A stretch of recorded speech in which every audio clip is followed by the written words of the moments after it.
नमस्कार दोस्तों, मेरा नाम डॉक्टर अमरेंद्र कुमार झा है और मैं कंसल्टेंट फिजिशियन इंटेंसिविस्ट हूँ। जो अभी कोविड के दौरान एक और बातें सामने आ रही हैं कि जिन लोगों के अंदर भी जो विटामिन डी की डेफिशिएंसी है, उनको सिम्पटम्स ज़्यादा आ रहे हैं और उनको कोविड संक्रमण होने की भी संभावनाएं ज़्यादा रहती है। देखिए, ये जो संभावनाएं हैं, विटामिन डी से तो बहुत ज़्यादा फ़र्क नहीं पड़ता है, लेकिन फिर भी इंडियंस में देखा गया है कि बहुत लोगों में विटामिन डी की कमी आ रही है।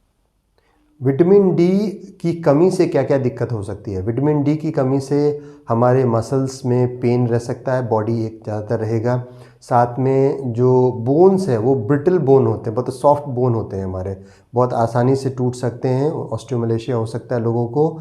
यदि बच्चों में विटामिन डी की कमी होती है तो एक कंडीशन बोलते हैं रिकेट्स, मतलब उनका जो बोन है वो मैलफॉर्म्ड रहता है, वो सही तरीके से बना नहीं रहता है और बहुत जल्दी टूट भी जाता है और उसका शेप भी सही नहीं होता है। तो इस कंडीशन को रिकेट्स बोलते हैं।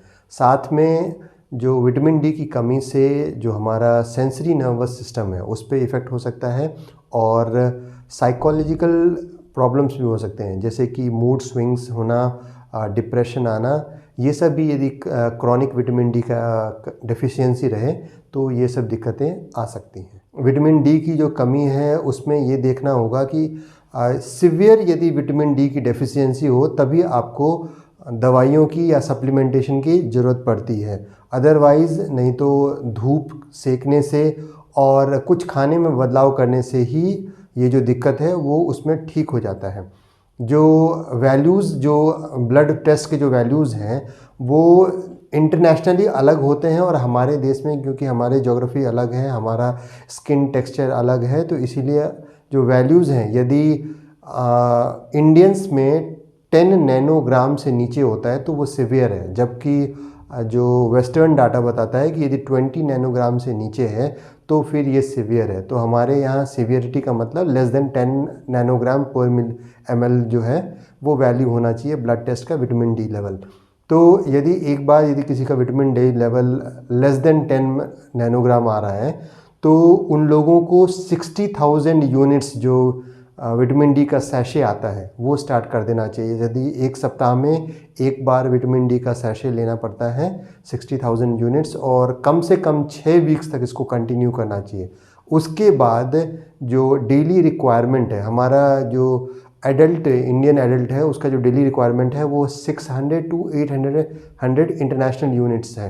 तो एक बार जब ये 1.5 महीने तक के लिए ये दवाई ले लेते हैं 60,000 यूनिट्स वाला पर वीक वाला, उसके बाद फिर आप पर डे के हिसाब से 1000 या 1200 जो इंटरनेशनल यूनिट्स है उतना आप यदि विटामिन डी का सप्लीमेंट लेते हैं तो फिर कुछ महीनों में पूरी तरीके से विटामिन डी की जो कमी है वो रिकवर कर जाती है। खाने में वो कौन सी चीज़ें हैं जिससे कि हमारे अंदर विटामिन डी मिल सकता है हमें? तो एक तो बहुत फ़िश है, सैल्मन फ़िश है, उसके अंदर विटामिन डी की क्वांटिटी बहुत अच्छी होती है। कॉड लिवर ऑयल, उसमें विटामिन डी की क्वांटिटी बहुत होती है। चीज़, योगर्ट, इसके अंदर विटामिन डी की क्वांटिटी अच्छी होती है। मशरूम के अंदर विटामिन डी की क्वांटिटी अच्छी होती है।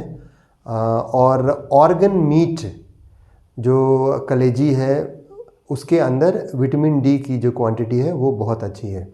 तो एक तो हम लोग को हर दिन आधा घंटा लगभग धूप में समय बिताना चाहिए और साथ में ये जो फूड्स हैं इन फूड्स की भी क्वांटिटी हमें अपने खाने में बढ़ाना पड़ेगा जिससे कि हमें विटामिन डी का जो सप्लीमेंट मिल सके। अब ये भी देखा गया है कि क्योंकि हमारे यहाँ पॉल्यूशन बहुत बढ़ गया है तो पॉल्यूशन के कारण भी जो सनलाइट रहते हैं उनके जो यूवी रेज़ हैं वो हमारे तक बहुत अच्छी तरीके से नहीं पहुंच पाते हैं, तो भी विटामिन डी की कमी होती है। तो मोस्टली हमें ये ध्यान देना पड़ेगा कि हम बस सनलाइट का एक्सपोजर से ही विटामिन डी को रिप्लेस नहीं कर पाएंगे। तो हमें विटामिन डी को रिप्लेस यदि हमें शरीर में रिप्लेनिश करना है तो सनलाइट भी लेना है, विटामिन डी के सप्लीमेंट्स भी लेने हैं और साथ में वो खाना भी खाना है जिसमें कि विटामिन डी की क्वांटिटी ज़्यादा हो।